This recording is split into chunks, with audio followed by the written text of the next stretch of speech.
আসসালামু আলাইকুম।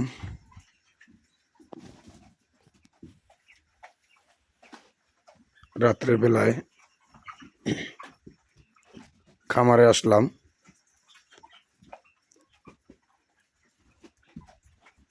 মুরগির বয়স হলো আজকে 29 দিন।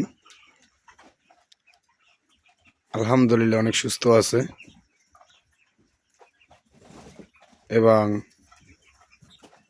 অনেক সুন্দর। দেখেন কত সুন্দর ঘুমাইতে আছে, যার যার ভাবে শেষে ঘুমাইতে আছে।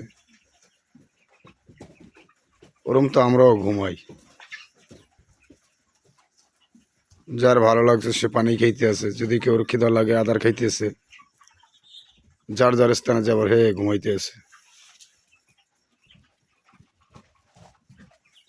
এমনই একটা জিনিস ভাই, যে কোনো বিষয় আপনি যখন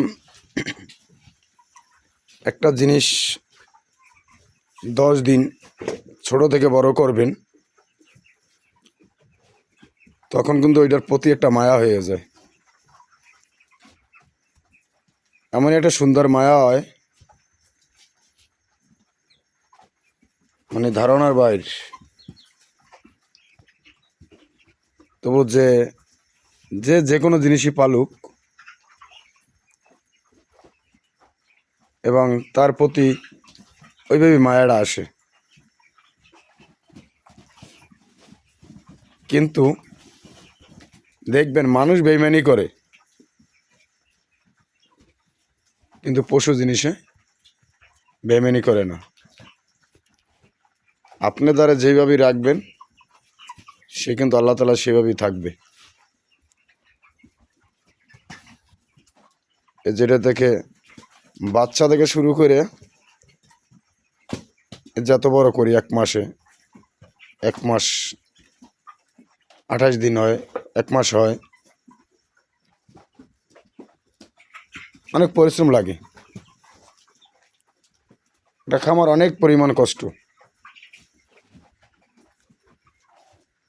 তবু অনেক ভালো লাগে, শান্তি লাগে যখন দেখি যে মুরগি সুস্থ আছে, ভালো আছে।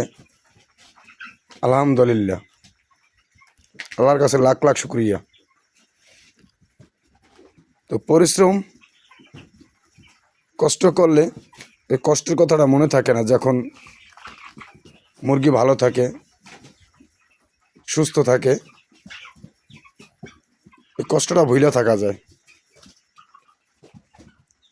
তা ভাই, যদি ভালো লাগে